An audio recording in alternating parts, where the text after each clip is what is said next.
Hi everyone, welcome back to a brand new video. Today I'm going to be talking about my bookish hot takes. As you all know, I'm very opinionated about books and I just really wanted to share my opinions on some of these statements. I have a little bit of a different setup today. I hope you like it. I'm sitting on the floor right now and I just thought that would be way more comfortable, and it is. So you might see me down here for future videos as well. Also, I just wanted to note I'm doing a lot of Bookstagram content right now over on Instagram. I want to post about every other day, maybe every 2 or 3 days.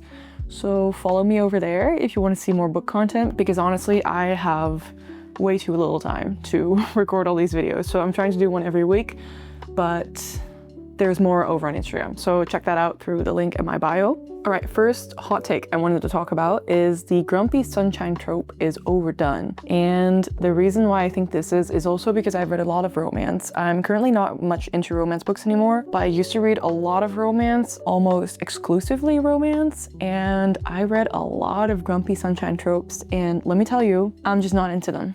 I really don't care for them. It's kind of always the same. And also I feel like it's such a stereotypical way of portraying a man and a woman in a relationship. Like, I feel like it's more fun if it's the other way around, because the grump is usually the man and then the bubbly person is usually the girl. And I just think that that is so stereotypical and I hate it. So I feel like if it's done the other way around, it could be fine, but still it's not my favorite. And I just feel like maybe second chance romance or friends to lovers, which is personally my favorite in romance, because I just feel like it works best because the characters have a lot of history and there's a lot of points of connection. I feel like it works way better.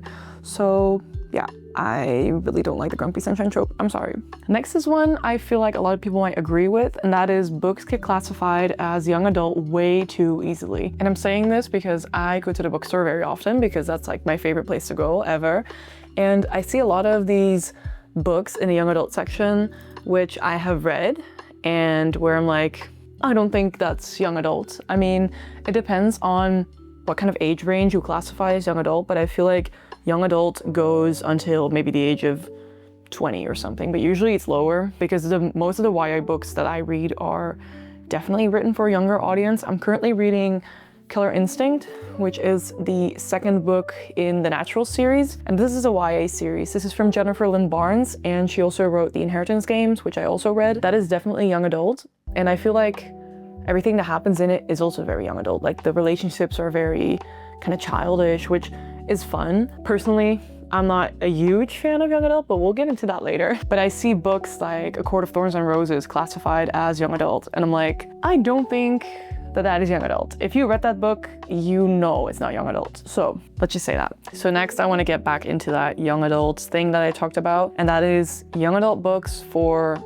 adults are just simply not entertaining. And I know they're not written for adults, but they're just personally not my thing. So like I said, I'm currently reading a young adult book, but I feel like I do like mystery thriller young adult books. It's just that the romance in those books is often so childish and it just doesn't work very well. And I have one hot take that ties into this one, specifically for this author, and that is that love triangles are annoying. So this author writes a lot of love triangles, which is fine, but personally, I hate love triangles. It just kind of takes away from the rest of the story, and it just makes it feel like the main character is like such a chosen one, like everyone wants her, and that can be fun, but just tell me why I'm not feeling it, like each time.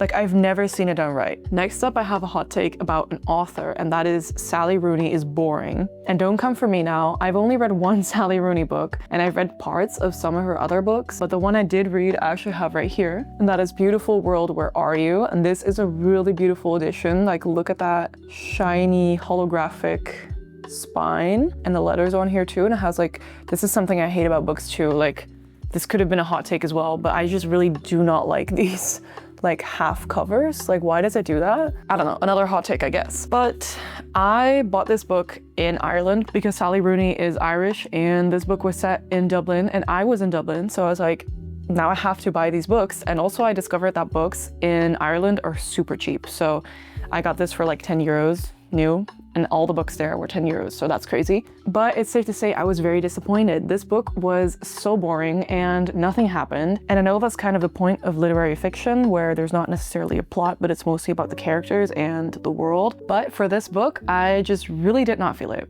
at all. Also, the fact that she doesn't use those quotation marks is just horribly annoying. Next hot take that I have is rereading is overrated. I feel like rereading is fine to do if you have like a comfort book, or if you like read a lot and you just want to read a book that you liked again. For me, it's like I don't have a bunch of time to read, so I feel like if I reread a book, I'm kind of wasting my time, because there's also a lot of other books that I want to read, and I'm spending like a week reading a book that I have already read. And I actually did this once. I reread Beach Read by Emily Henry. And the reason I did this is because my best friend was also reading that book for the first time. And it was like, I think 5 years ago that I read that book.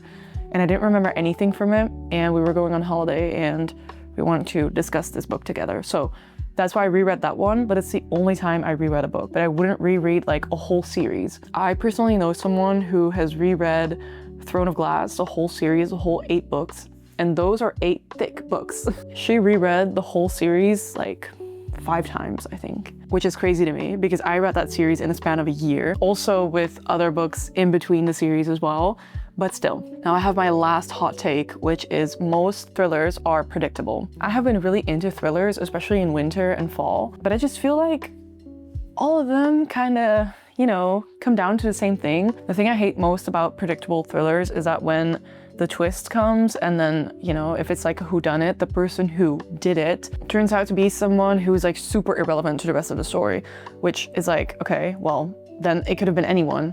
Anyone could have done this thing and then just not made an appearance throughout the whole book. And then, yeah, like, of course they could have done it.